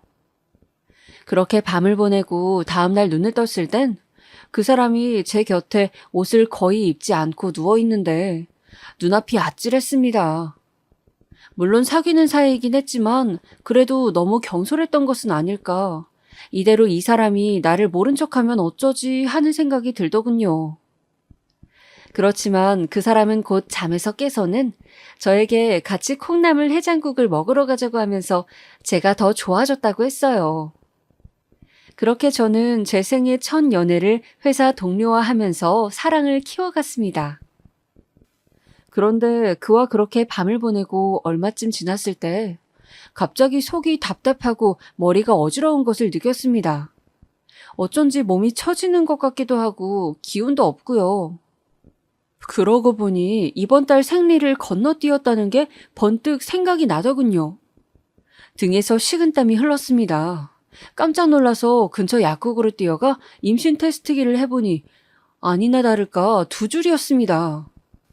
저는 어떻게 해야 할지 갈팡질팡하다가 일단 근처 산부인과로 달려갔어요. 초음파를 해보니 임신 6주더군요. 초기라서 조심해야 한다고 했습니다. 저는 그 길로 당시 남자친구에게 전화를 해서 임신 소식을 말했고 그 사람은 아기를 떠나보낼 수 없다고 하면서 저에게 청혼을 했습니다. 그렇게 우리는 서로에 대해 충분히 알지 못한 채 속도 위반으로 결혼을 하게 됐습니다. 비록 배가 불러 하는 결혼이었지만 저는 웨딩 플래너와 열심히 상담하며 식장도 잡고 웨딩 촬영도 하면서 특별한 결혼식이 될 수 있도록 애썼죠. 많은 사람들의 축복을 받으며 결혼했고 가까운 일본 오키나와로 신혼여행도 다녀왔습니다. 아직도 오키나와 해변에서 새로 산 비키니를 입고 조금 나온 배를 만지면서 수영을 하던 그때 그 행복한 기분이 잊혀지지 않을 만큼 저의 신혼생활은 행복했습니다. 남편은 출산을 앞두고 1년 휴직을 하게 된 저에게 딸기를 사다 주기도 하고 선물이라며 장미를 한 송이 사오기도 했습니다. 돈이 없어 낡은 주공아파트 전세를 얻었지만 나날이 불러오는 배를 만지면서 곧 태어날 아기에게 말을 걸고 남편과 함께 아기 이름을 지으며 행복한 나날을 보냈죠. 그러나 서로 너무 짧은 시간 만남을 가져서인지 그런 꿈 같은 시간은 오래가지 않더군요. 남편은 술을 좋아하는 사람이었고 저에게 잘하려고 했지만 시도 때도 없이 불러내는 친구들 모임만 5개가 넘었습니다. 남편은 친구들과 술을 마실 때면 새벽 4시, 5시가 되어야 들어오기 일쑤였고 술만 마시면 저에게 왕노릇을 하면서 이거 가져와라 저거 해달라 하는 것이었어요. 아무리 술이 깼을 때 술 자제 좀 하라고 술을 먹고 시키는 것 좀 하지 말라고 부탁을 했지만 그때뿐이었죠. 산달이 다가오자 저는 남편에게 이번 달만큼은 언제 아기가 나올지 모르니 술자리 모임을 가지 말라고 부탁했어요. 남편은 알았다고 하고서는 그 말을 까먹은 듯 또 약속을 잡더군요. 저는 너무 섭섭했지만 그래도 내가 배가 아프다고 하면 달려오겠지 생각하며 직장일이 힘들어서 술 한잔 하나보다 이해하려 애썼습니다. 어쩐지 예정일을 앞두고 배가 땡겨오는 일이 잦아지더군요. 아직 1달이나 남았는데. 저는 애써 병원에서 괜찮다고 했던 말을 떠올리며 마음을 편히 가지려 애썼습니다. 그러던 어느 날이었어요. 여느 때와 다름없이 모임에 나간 남편이 오지 않아 저녁을 혼자 챙겨 먹고 잠시 소파에 앉아 TV를 보는데 갑자기 다리 쪽이 뜨끈한 느낌이 들었어요. 하혈이었습니다. 저는 피를 보는 순간 눈앞이 아찔했어요. 정신없이 당겨오는 배를 부여잡고 남편에게 전화를 했을 때 남편은 연락도 되지 않더군요. 저는 어쩔 수 없이 119를 불러서 병원으로 갔습니다. 수화기로 119 버튼을 누르는 손가락이 덜덜 떨리던 게 아직도 기억이 나네요. 그렇게 저는 긴급 수술을 하게 되었죠. 너무 위급한 상황이라 수술을 해야 하는데 수술 동의를 해줘야 할 남편은 연락도 되지 않았습니다. 어쩔 수 없이 시부모님께서 달려와 사인을 해주셨죠. 그렇게 힘들게 아이를 낳고 수술 후 깨어나 보니 남편은 그때서야 고주망태가 되어 병원으로 왔더군요. 병원 의자에 기대어 술에 취해 자고 있는 남편의 얼굴을 보면서 저는 부하가 치밀어 올랐고 또 여자로서 가장 힘들고 또 행복한 순간에 술에 취해 있는 이 사람을 믿고 앞으로 어떻게 살아가야 하나 너무 서럽고 속상했습니다. 그래도 그런 우여곡절 끝에 제 뱃속에서 나온 내 새끼는 세상 그 어떤 값비싼 보석과도 바꾸지 않을 만큼 예쁘고 또 예쁘더군요. 이래서 어른들이 눈에 넣어도 아프지 않다고 말하나 싶었습니다.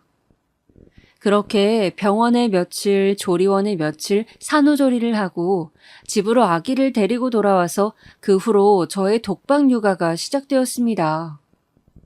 엄마 혼자 오롯이 아기를 다 케어하는 것을 요즘 그렇게 말하는데요. 옛날에는 남편이 외벌이로 생계를 책임지고 아내가 육아와 살림을 맡는 것이 당연했지만 요즘은 남녀평등 교육을 받고 자란 세대라 저는 당연히 조금은 남편의 몫도 있어야 한다고 생각했습니다. 더군다나 저 역시 일을 아예 그만둔 것이 아니라 1년 휴직 상태였으니까요. 그러나 남편은 언제부턴가 집에 오면 응애응애 밤낮 없이 울어대는 갓난쟁이를 쳐다보지도 않고 방에 틀어박혀 컴퓨터로 게임을 하고 저를 무시하기 시작하더군요. 회사 일 스트레스를 네가 알기나 하냐면서 하루 종일 집에서 쉬는데 집이 왜 엉망이냐고 짜증을 냈습니다. 저는 밤낮으로 우는 아기를 혼자 돌보느라 편하게 머리 한 번을 못 감고 화장실조차 편히 가지 못하고 아기를 안고 볼일을 보던 때였습니다. 당연히 제 끼니도 못 챙겨 먹기 일쑤였고 설거지통에는 채 씻지 못한 아기 젖병이 가득했죠. 그렇게 1년을 아기가 통잠을 잘 때까지 저는 혼자 모든 것을 감당해야 했습니다. 손목은 이제 보호대 없이 아기를 안을 수 없을 만큼 상했고 아기띠를 너무 해서 척추 5번에 협착이 생겼다고 했고 잇몸에는 풍치가 왔다고 했습니다. 산후조리를 제대로 못해서 그런 것 같다고 하더군요. 온몸이 아팠고 모든 것이 너무 서럽고 힘들었습니다.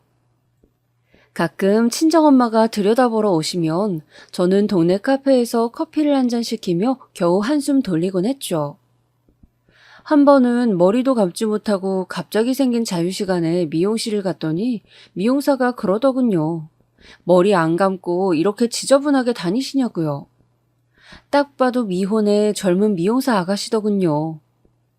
저는 그 순간 너무 당황해서 아무 말도 못했지만 머리를 자르고 돌아오는 길에 혼자 눈물을 글썽였던 기억이 납니다.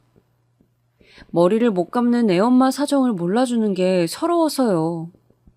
어쩌다 내가 머리 한번 편하게 못 감는 신세가 되었나. 그렇게 제 가슴에는 서러움이 쌓이고 있었어요.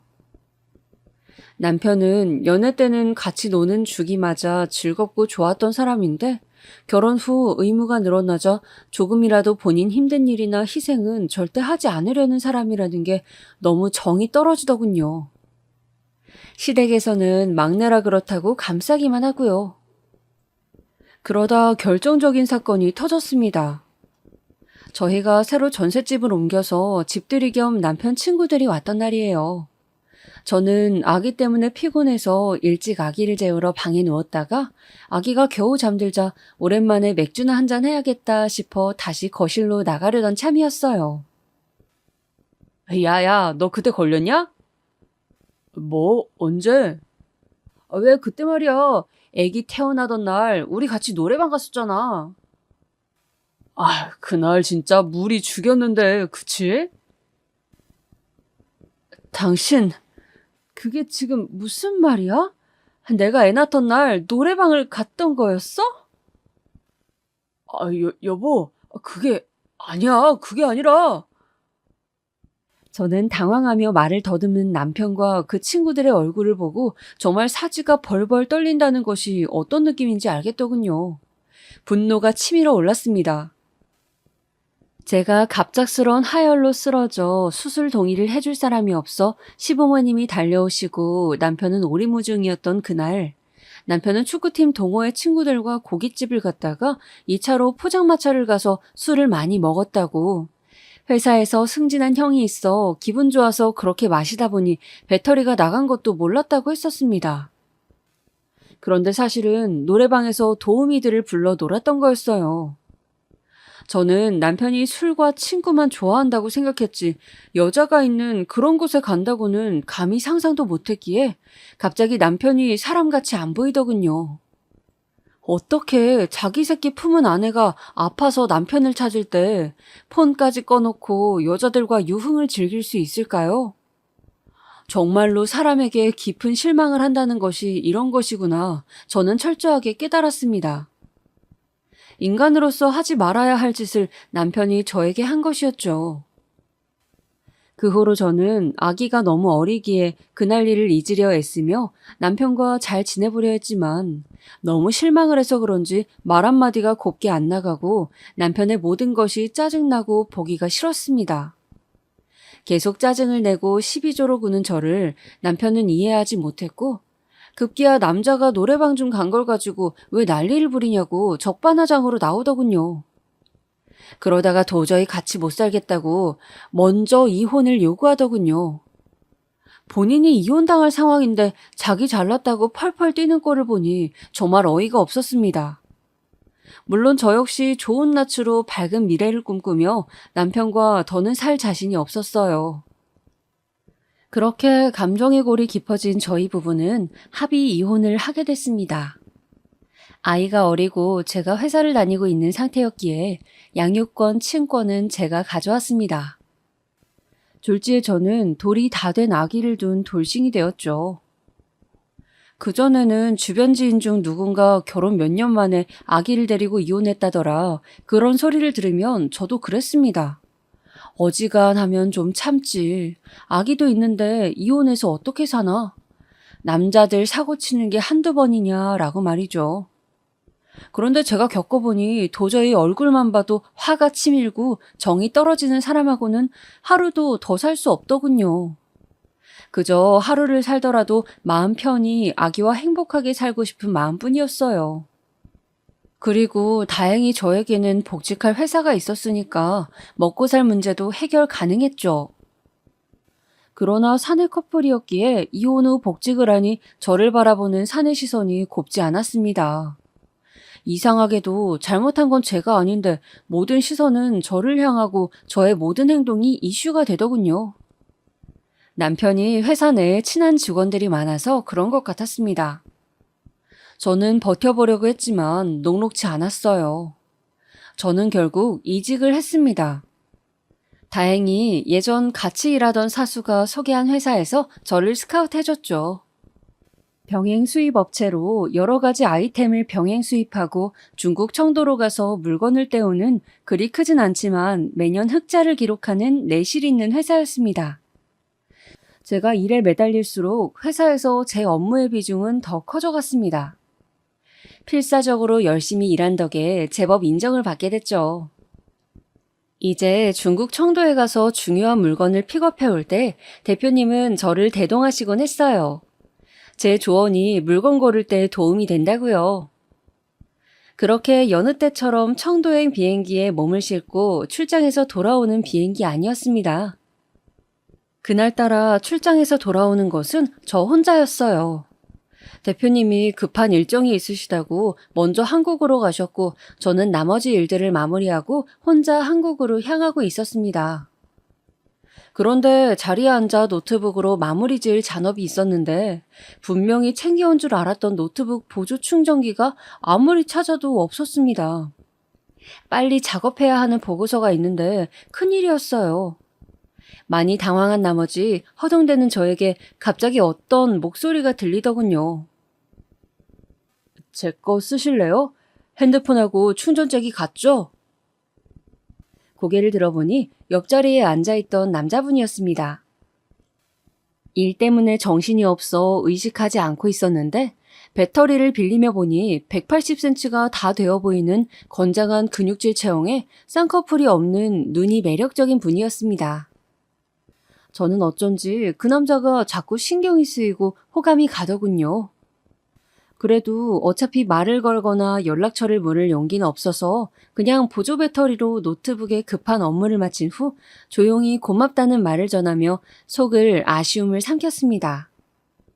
감사의 표시로 견과류 한 봉지를 내밀면서요. 아, 이거 간식인가요? 그런데 제가 좀 많이 출출한데 혹시 시간 되시면 공항 내려서 같이 밥 먹을래요? 아, 네? 밥이요? 뜻밖에도 그 남자분은 선뜻 저에게 배고프지 않냐고 밥 먹으러 가자고 하는 거였어요. 저는 얼떨떨했지만 배가 고프기도 했고 그분과 그냥 헤어지는 게 아쉽기도 해서 식사를 하러 가게 되었습니다. 둘 다 중국에서 며칠 있었다 보니 한국 음식이 먹고 싶어 삼겹살을 먹으러 갔죠. 제가 자주 가던 단골 가게였는데 그 집은 칼집을 낸 숙성 삼겹살과 같이 먹는 김치 칼국수가 유명한 집이었습니다. 한국에 막 돌아와 먹는 삼겹살은 정말 기가 막히더군요. 그분은 중국을 오가며 부동산 사업을 한다고 자신을 소개했어요. 중국 쪽에서 자본을 들여와서 제주도며 한국에서 건물을 짓고 펜션 사업을 할 거라고 했습니다. 누가 봐도 호감 가는 인상의 재력가라 인기 많으시겠다고 하자 그 남자는 일만 해서 아는 사람도 없다고 멋쩍게 웃더군요. 저는 그 웃음이 순박해 보여 더 정이 갔습니다. 중국을 오가며 업무를 본다는 점에서 저희는 동질감을 느껴 이런저런 이야기를 한참 했어요. 술이 들어갈수록 즐겁고 또 그 사람이 잘생겨 보이더군요. 그렇게 즐거웠던 식사가 끝나고 헤어지면서 그분은 또 보자며 자신의 명함을 줬습니다. 그 후 저는 아이를 키우며 일주일에 한 번 정도 그 남자와 데이트를 했습니다. 그분은 재력가답게 아주 비싼 외제차를 타고 데이트를 할 때면 예약을 해야지만 갈 수 있는 고급 식당으로 절 데려갔습니다. 때로는 선물이라며 명품을 사주기도 하고요. 저는 처음에는 부담스럽다고 거절하기도 하고 무리해서 저도 대접을 하기도 했는데 그분은 이런 걸 돌려받으려고 대접하는 게 아니라고 그저 웃는 모습이 좋아서 그렇다고 쑥스러워 하시더군요. 그리고 괜찮다면 서로 부담 없이 남친, 여친 하자고 조심스레 제안을 하시는 거였어요. 그렇게 저희는 자연스럽게 사귀게 되었습니다. 제 처지가 아기도 있고 돌싱인 입장이라 조금 조심스러웠지만 그분은 다 괜찮다고 이 나이 때쯤 되면 그런 거 신경 쓸 일도 없다며 제 마음을 편하게 배려해 주셨어요. 3살 연하였던 전 남편과는 달리 5살 연상이라 실제로 듬직하고 제가 많이 의지할 수 있어서 좋더군요. 그렇게 사랑을 쌓아가면서 저는 제 외모도 더 신경을 쓰게 되고 생활에 활력이 생겼습니다. 일하랴 데이트하랴 바쁘긴 했지만 친정엄마도 활기찬 딸의 모습이 좋아 보이셨는지 아기 많이 돌봐줄 테니 좋은 사람 같은데 잘 만나보라고 응원해 주셨어요. 만난 지 6개월 정도 되었을 때 남자친구는 짓고 있는 펜션 부지를 보여주겠다면서 겸사겸사 데이트하자며 저를 제주도 별장으로 초대했어요. 회원권이 없는 사람은 이용도 할 수 없는 최고급 숙박업소더군요. 저는 이제 아장아장 걸으며 옹알이를 한창 하는 딸아이를 그때 처음으로 데리고 갔어요. 남자친구도 아기를 보고 싶어 했고 오랜만에 제주도를 가는데 딸에게도 좋은 경치를 보여주고 싶었거든요. 이제 엄마뿐 아니라 좋아 싫어 등의 말도 잘하고 아장아장 잘 걷는 3살 딸아이의 부쩍 자란 모습을 보니 지나가는 시간이 아쉽기도 하고 일하느라 아기 곁에 많이 있어주지 못했다는 슬픔도 함께 들었습니다. 이혼을 하고 난 후 항상 모든 생각의 끝에는 내가 이혼을 하지 않았다면 어땠을까라는 후회인지 미련인지 알 수 없는 감정들이 항상 들었습니다. 그리고 그럴수록 지금 내가 혼자였다면 더 외로웠겠지 싶었죠. 남자친구가 옆에 있고 또 그 사람 형편이 나쁘지 않아 함께 누릴 수 있는 모든 것이 좋았습니다. 사실 제주도를 오기 전날 남자친구가 갑자기 밤 11시에 저희 집 앞에 왔다면서 잠시 보고 싶다고 하는 것이었어요. 저는 당황했지만 기분이 좋았습니다. 한 번도 이렇게 서프라이즈로 찾아온 적은 없었거든요. 그래서 급히 옷매무새를 만지고 마침 그날 자고 가시기로 했던 친정엄마한테 아기를 부탁하고 집 앞에 있는 남자친구의 차로 갔어요. 남자친구는 잠시 드라이브를 하자더니 저를 근처 호숫가로 데리고 갔습니다. 저는 혜영 씨가 제 마음속의 첫사랑 같습니다. 나이 들어서 이런 감정 너무 부끄럽고 웃기지만 진짜 너무 설레고 혜영 씨가 좋아요. 저와 결혼해 주시겠어요? 그 말과 함께 남자친구는 백화점 명품관에서 산 것이 분명해 보이는 빨간색 반지함을 꺼내더군요. 결혼 반지로 잡지에서만 보던 그 브랜드였습니다. 저는 너무 놀라 어안이 벙벙해졌습니다. 너무 빠른 것 같기도 하고 총각인 이 사람이 너무 성급한 건 아닐까. 나는 아이가 있는데 등등 여러 생각이 스치며 머릿속이 복잡해졌어요. 이런 로맨틱한 상황에서 마음 편히 행복할 수 없는 제 처지가 서글프기도 했습니다. 저는 일단 성의를 생각해서 반지는 받아주겠다. 그런데 결혼에 대해서는 좀 더 신중하게 서로 생각해보자고. 일단 제 딸을 같이 키울 수 있을지 그 부분도 서로 배려가 필요하다고 말했어요. 남자친구는 안 그래도 제주도에 초대할 때 딸아이를 함께 보고 싶다고 같이 데려왔으면 한다고 말하더군요. 제주도 관광도 하면서 제 딸과 친해지고 싶다고요. 그리고 결혼을 하면 회사를 그만두고 자신의 사무실 일을 제가 좀 봐줬으면 좋겠다 하더군요. 저는 남자친구와 미래를 함께할 생각을 하니 설레기도 하고 딸이 마음 한켠에 걸리기도 해서 싱숭생숭한 마음이었습니다. 그렇게 떠난 제주도의 고급 숙박업소에서 딸아이는 남자친구와 처음 만났습니다. 사실 딸아이는 낯을 많이 가리지 않고 어린이집에서도 잘 적응하던 외향적인 아이라 저는 큰 걱정은 하지 않았어요. 딸이 사람을 워낙 좋아하고 초면인 사람도 잘 따랐기 때문에 당연히 그러리라 생각했죠. 그런데 엄마, 엄마. 아니, 아니, 시저. 지호야 안녕? 아저씨가 목마 태워줄까? 딸은 남자친구가 다가오자 팔다리를 휘저으며 난동을 부리다가 그만 옆에 있던 주스컵을 쏟아 남자친구의 바지를 버리게 하고 말았습니다. 저는 너무 미안하고 눈치가 보였어요. 비싼 옷만 사입고 세탁에도 몹시 신경을 쓰는 걸로 아는데 우리 애가 주스를 쏟아버려서요. 그 후로도 딸은 남자친구에게 인사도 하기 싫다며 계속 울어제끼는 것이었어요. 남친이 딸아이를 위해 사온 장난감도 아무 소용이 없었고 평소 환장을 하는 간식을 내밀어도 딸아이는 울음을 그치지 않았습니다. 저는 고급 숙소까지 마련해주고 호의를 베푼 남친 보기에 너무 민망하고 딸이 야속했습니다. 등에서 약간 식은땀이 나더군요. 다행히 남자친구는 아기들이 어리니 그런가 보다 하면서 원래 자기가 눈썹이 진해서 무서워 보이는지 애들한테 인기가 없다고 웃으며 신경 쓰지 말라고 했어요. 그리고 업무상 볼 일이 있어 잠깐 나갔다 올 테니 숙소에서 쉬고 있으라고 당부를 했습니다. 이따 같이 펜션 짓는 부지에 가보자고요. 저는 딸아이가 너무 자지러지게 울어서 혹시나 하고 이마를 짚어보았습니다. 아니나 다를까 이마가 너무 따뜻한 것이 열이 있더군요. 급하게 택시를 부르고 근처 소아과를 갔더니 아기가 뭔가 스트레스를 받았는지 열 경기가 왔다는 것이었어요. 약을 먹이고 많이 안아주고 푹 재우고 아무데도 가지 말라는 이야기를 듣고 저는 숙소로 돌아와 아기를 간호했습니다. 열이 끓는 아이를 간호하면서 저는 갑자기 눈물이 났습니다. 내가 남자친구를 만들고 연애를 하면서 내 뱃속으로 낳은 내 자식을 돌보지도 못했구나. 이 아이를 잘 키워내는 일이 우선인데 순간 달콤함에 빠져서 엄마로서의 본분을 잊었구나라는 생각이 들었습니다. 그리고 오늘 딸아이가 스트레스를 받은 게 엄마에게 아빠가 아닌 남자친구가 생기는 것이 싫어서가 아닐지 걱정이 되었습니다. 아직 어리고 약하디약한 이 아기를 보호해줄 사람이 나밖에 없는데 내가 너무 이기적으로 내 생각만 했구나 반성이 되더군요.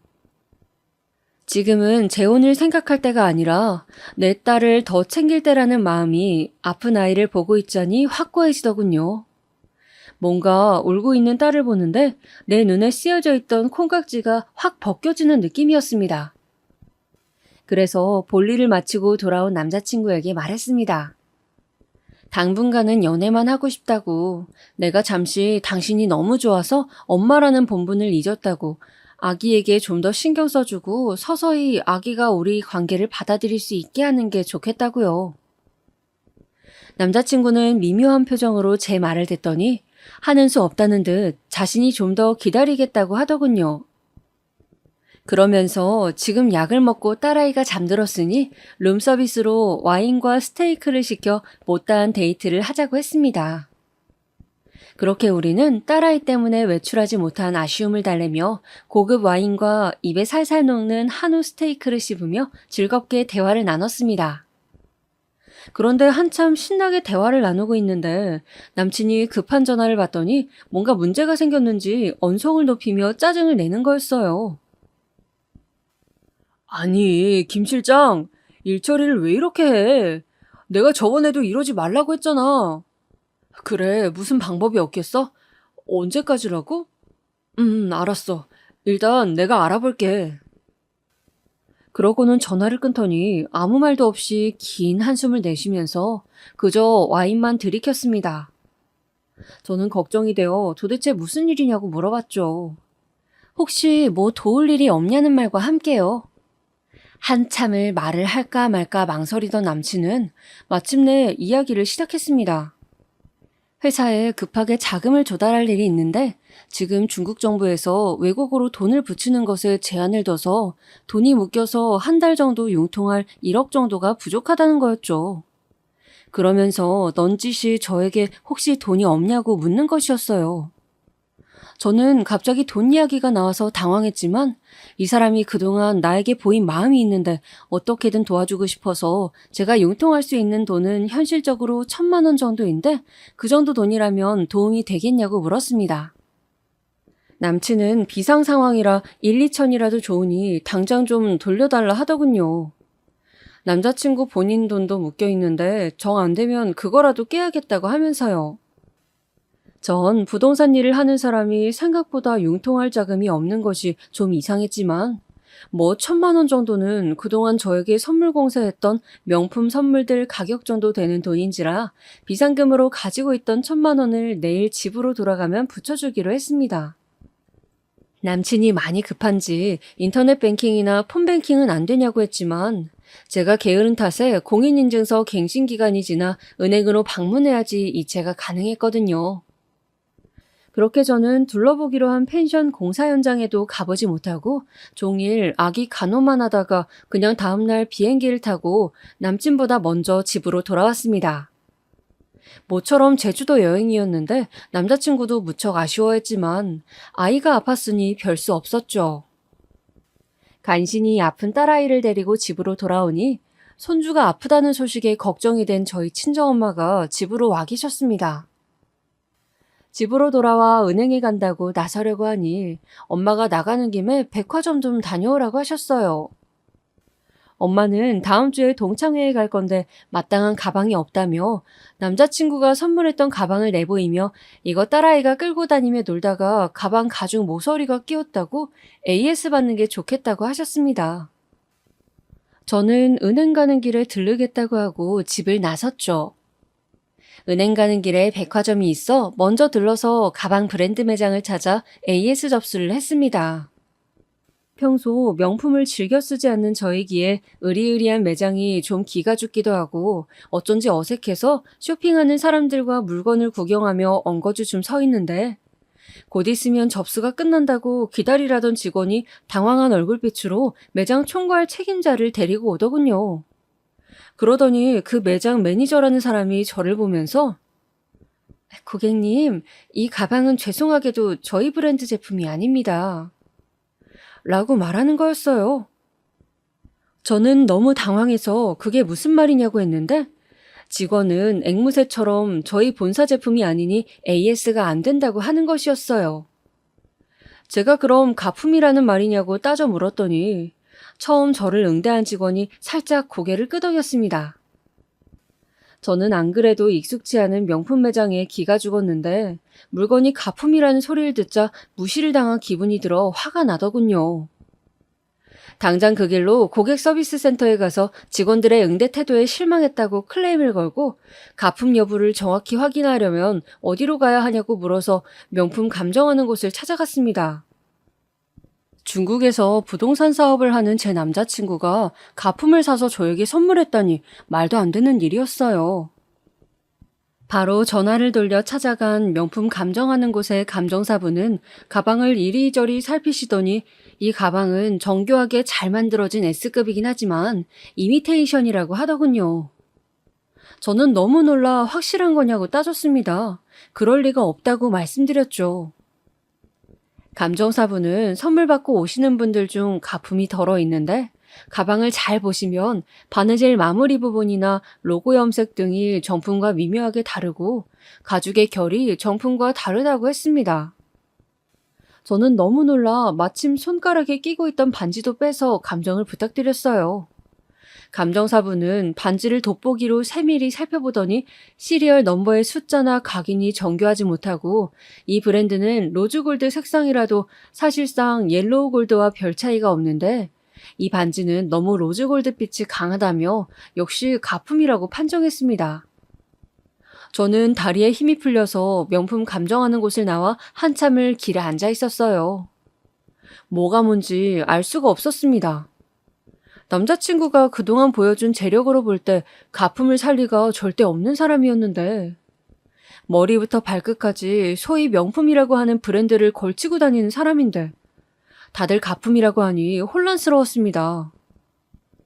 도저히 그 사람이 가품까지 사서 진품인 양 저희 환심을 살 필요가 뭐가 있었을지 모르겠더군요. 제가 그런 사치품을 좋아하는 것도 아니고 그런 것들을 사달라고 졸랐던 것도 아닌데 말이죠. 그때 전화벨이 울렸습니다. 바로 남친이었습니다. 여보세요? 네, 혜영 씨, 별일 없죠? 점심 먹었어요? 아기는 좀 어떤가요? 네, 이제 좀 괜찮아졌어요. 저는 잠깐 볼일 보러 나왔어요.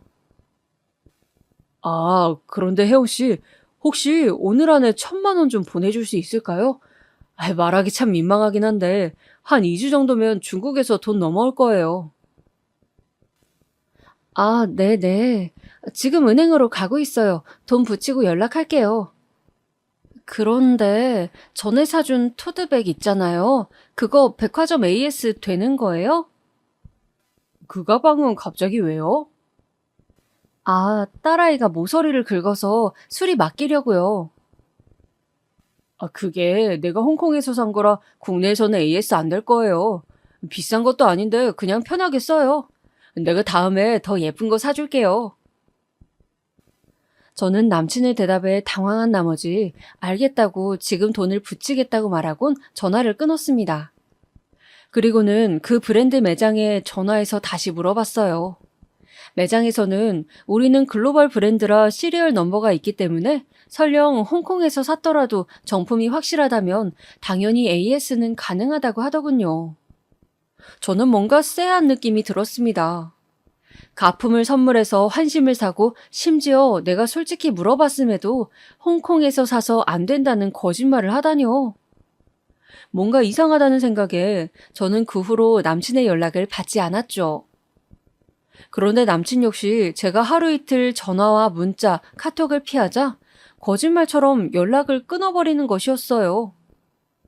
저는 한동안 이 사람이 나에게 실망해서 그랬을까, 지금이라도 전화해서 왜 가품을 선물했냐고 물어봐야 하나 등등 많은 고민을 했지만 계속 연락이 되지 않다가 나중에는 없는 번호라고 하니 연락할 길이 없었습니다.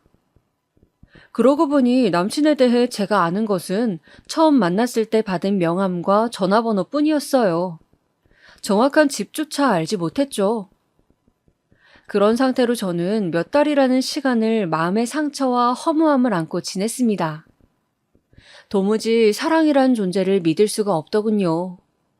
저를 온통 뒤흔들어 놓고 사라진 그 남자는 도대체 어떤 사람이었는지, 밤마다 악몽을 꾸고 하루는 그가 그리웠다가 하루는 밉다가 도저히 정신을 차릴 수가 없었습니다. 그런데 어느 날 경찰서에서 전화가 왔습니다. 여보세요? 정혜영 씨죠? 여기 서울 서초 경찰서인데요. 혹시 김남현 씨 아시나요? 김남현, 남자친구의 이름이었어요. 제가 한때 사귀었던 사이라고 하자 전화를 하신 형사분은 당황하는 듯 하더니 저에게 꼬치꼬치 캐물으시더군요. 우연히 비행기에서 만났고 6개월 정도 데이트를 했으며 빌려준 돈은 없다고 하자 형사님은 정말 다행이라며 당하기 직전에 잘 피하셨다고 하더군요. 로맨스 스캠이라고 그런 수법의 일종이라고 여자 꽃뱀이 살랑거려서 남자들 돈 빼내는 것처럼 요즘은 돈 많은 남자인 척 훈훈한 외모로 접근해서 결혼하자고 달콤한 말을 하고 돈을 잠시 융통해달라고 사기를 친다는 거였어요. 제가 알고 있는 김남현이라는 이름도 가명이고 그 사람은 부동산 사업을 하는 게 아니라 그저 과거에 호스트바에서 일한 적이 있는 백수 사기꾼이라고 하더군요. 중요한 사건에 연루되어 있어 경찰이 쫓던 차에 휴대폰의 통화 목록을 입수해 저에게 연락하신 거라고요. 저처럼 그 남자에게 돈을 빌려주거나 그럴 뻔한 여자들이 10명이 넘는다면서 조심하라고 당부를 남기고 전화를 끊으셨습니다. 저는 그때 통화하면서 느낀 그 쎄함이 사실로 드러났다는 것에 놀랐습니다. 그리고 제 딸아이가 저를 위기에서 구해준 것 같은 기분이 들었어요. 딸은 뭘 알았는지 그 사기꾼 남친을 보자마자 울어제끼고 또 그놈이 진품인 것처럼 속여 선물한 문제의 가방을 긁어 가품인 것을 알게 해주었으니까요. 우연이라 하기엔 너무도 신기하고 이상한 일이었습니다. 그렇게 1,000만 원을 날릴 뻔한 위기를 겪고 저는 마음의 상처를 받았지만 애써 잊어가며 회사 일과 아이 키우기에 열중하고 있었습니다. 그런데 그 사기꾼 놈이 몇 달 만에 전화가 오더군요. 여보세요? 잘 있었어요, 혜영 씨? 나 회사 일 때문에 법적인 문제가 걸려서 당분간 중국에 있으려고요. 그때 경황이 없어서 제대로 연락 못해서 미안해요. 저기요, 회사 일이요? 호스트시라면서요. 이름도 가짜라면서? 내가 돌싱이라니까 만만했어요. 명품이라곤 써본 적도 없으니 가짜 사줘도 모를 것 같았냐고. 이 나쁜 자식아. 뚜. 제가 대뜸 소리를 지르자 그 사기꾼 자식은 빛의 속도로 전화를 끊어버리더군요. 저는 그 형사님에게 전화를 해서 방금 전화가 걸려왔다고 꼭 좀 잡아달라고 말씀드렸습니다. 정말 화가 나서 그 사기꾼이 눈앞에 있다면 패 죽이고 싶더군요. 사기칠 사람이 없어서 아기 키우며 혼자 살아가는 돌싱녀에게 사기를 치다니 또 한편으론 그런 생각의 끝에 겉으로 보이는 화려함은 관심 없다고 하면서도 나도 모르게 그런 모습에 현혹되었던 건 아닐까 스스로 반성도 했습니다. 무엇보다 중요한 것은 이 모든 순간에 위기에 빠질 뻔한 나를 이제 고작 3살 먹은 제 딸아이가 구해줬다는 거죠. 그래서 저는 그날 밤 퇴근하고 집에 돌아가 곤히 잠들어 있는 딸아이를 하염없이 바라보며 결심했습니다. 앞으로는 다른 데 한눈 팔지 않고 제 곁에서 웃고 있는 이 딸아이의 미소를 지켜주기 위해서만 살겠다고요. 그것이 앞으로 남은 내 삶의 이유라고 말입니다. 여러분, 요즘 살기가 각박하다 보니 보이스피싱이다 뭐다 사기 수법도 교묘해지고 별의별 놈들이 남의 돈을 뜯어먹으려 한다고 해요. 제 이야기를 듣는 모든 분들도 조심하시고 또 저처럼 약해져 있을 때 누군가 접근해서 달콤한 이야기를 한다면 꼭 2번, 3번 신중히 확인하시길 바랍니다. 마지막으로 전국에 있는 돌싱분들, 우리 이혼에 대해서 우리 잘못이라는 생각 이제 그만하기로 해요. 지나간 일에 대한 후회보다는 앞으로 한 걸음 더 용기 있게 걸어나가는 우리가 되어보자고요. 지금까지 제 이야기를 들어주신 모든 분들, 코로나 조심하시고 오늘도 웃으면서 항상 행복하시길 빕니다.